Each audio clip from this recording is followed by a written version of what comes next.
My name is Jeanette Watts, and history is my playground. People keep asking me about my costume closet, which is my play clothes for my playground. So I thought I would give you a tour of my basement. This would be the women's department. The rack here is for whatever is about to be going out the door for a weekend event.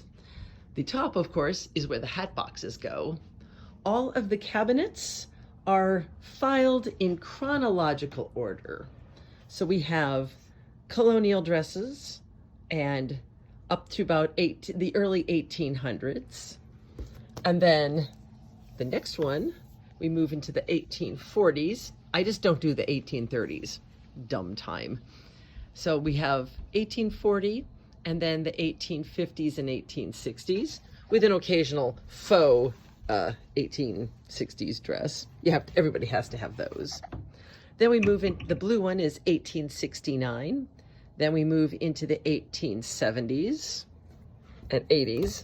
They're a little commingled here, but here is a whole lot more of the 1870s and 1870s and 1880s. This one in particular is exactly 1878. So is the white one with all the roses on it. The next cabinet gives us nothing but all the chemises and I guess they're all chemises and a few blouses. Now we move into the 1890s, and then once we get to the blue, we have that's commingled. The blue turn of the century should be after the sort of champagne colored 1890s dress. That happens. Around the corner, we finish, after I move the medieval veil out of the way, we have vintage bathing suits and more turn of the century. And then once we hit the 20th century, the pace accelerates here. So I have ragtime, and then once we get to the green, we've got the 20s. Once we get to the gold, we make it to the 30s.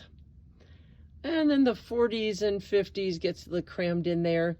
And the blue at the very end is one Pan Am stewardess uniform for the 1960s. The back wall is the Renaissance department, which is actually exceedingly commingled. And a little bit incomplete because we just came back from the Renaissance Festival this past weekend. So there's a whole lot of stuff that needs to get refiled.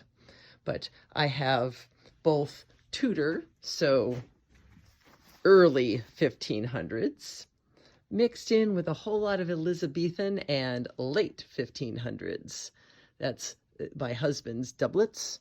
And over here is my extra hoop skirt, my spare bum roll, and a whole bunch more Elizabethan. After we pass the shoes and gloves and other paraphernalia, we go into the men's department. Oh yes, and more shoes. We get to the men's department.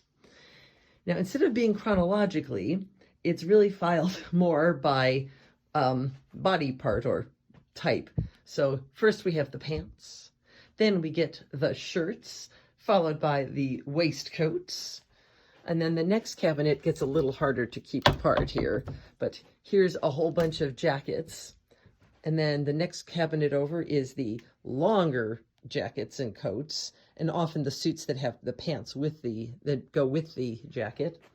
And the end is the loose bits, like Middle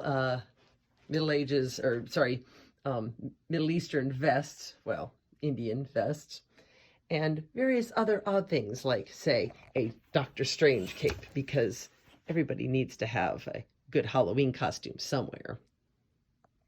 The hat boxes and paraphernalia for the hat collection is probably more extreme in the men's department than in the women's department, and a whole lot more duplicates, or I shouldn't say duplicates, but each hat box has more than one hat.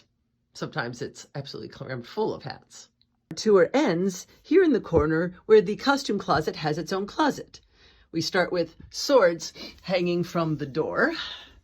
And as you go in, first we get the shelves of things like random bits, like fans, and these are garters for your socks. And we have men's gloves and hat forms and a stack and 2 boxes full of masks. And then on the other side, the rack with things like cravats and random mask bits like fairy tale masks and other fur things, and even more random bits at the bottom. And the drawers seem to be stuck, so I guess we won't find out what's in them today. That is a tour of my costume basement.